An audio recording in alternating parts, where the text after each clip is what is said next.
చేజిక్కించుకోండి. హంగు వచ్చిన మున్సిపాలిటీలు కార్పొరేషన్లో కాంగ్రెస్కు సాఫీగా అధికారం దక్కాలి. ఏమాత్రం అవకాశం ఉన్నా వదలొద్దు.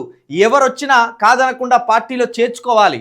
కొత్తగూడెం సిపిఐకి, బైంసా మజ్లిస్కు ఇద్దాం. మంత్రులు బాగా పనిచేశారు.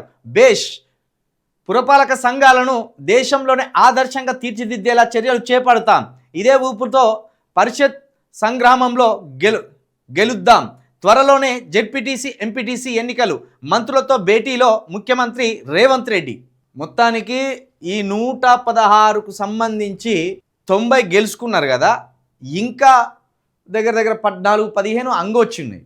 ఆ అంగొచ్చిన వాటిలో కూడా ఏ పార్టీకి అవకాశం ఉంటే ఆ పార్టీతోటి, ఉదాహరణకు కొత్తగూడెంలో సిపిఐ తోటి స్నేహం చేసి అక్కడ సిపిఐ మద్దతుతోటి అయినా మనం ఆ మున్సిపాలిటీని చేజిక్కించుకోవాలి.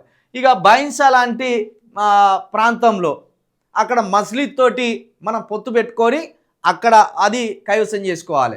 ఎక్కడెక్కడ ఏ పార్టీ ఉన్నదో పార్టీని చూడకుండా అవసరమైతే కొన్ని చోట్ల బీజేపీ, బీఆర్ఎస్ కలిసి కూడా మున్సిపాలిటీ స్థానాలను కైవసం చేసుకున్నది. విచిత్రమైన పొత్తులు ఉన్నాయి ఈ స్థానిక సంస్థల ఎన్నికల్లో. ఒకడ బీజేపీ, బీఆర్ఎస్, ఒకడ కాంగ్రెసు, బీఆర్ఎస్, ఒకడ బీజేపీ, కాంగ్రెస్, ఇట్లా సంబంధం లేకుండా స్టేట్లో రాజకీయమేమో కాంగ్రెస్, బీజేపీ, బీఆర్ఎస్ మధ్య ఫైట్ జరుగుతుంది. కానీ స్థానిక సంస్థల ఎన్నికల దగ్గరకు వచ్చే వారికి మాత్రం బీజేపీ కాంగ్రెస్ పొత్తు పెట్టుకుంటుంది, లేకపోతే బీఆర్ఎస్ బీజేపీ పొత్తు పెట్టుకుంటుంది, లేకపోతే కాంగ్రెస్ బీజేపీ కూడా పొత్తు పెట్టుకొని అక్కడ సీట్లను కైవసం చేసుకుంటాను. అంటే పైన ఏం జరిగిన సంబంధం లేదు, కానీ లోకల్కి వచ్చే వరకు మాత్రం తమకున్న సంబంధాలతోటి, తమకున్న స్నేహంతో ఆ చైర్పర్సన్లను గెలుచుకోవడానికి కావచ్చు, అక్కడ సీట్లను గెలుచుకోవడానికి కావచ్చు, ఊహించలేని ఒక విచిత్రమైన పొత్తులు, విచిత్రమైన స్నేహాలు కూడా ఈ మున్సిపల్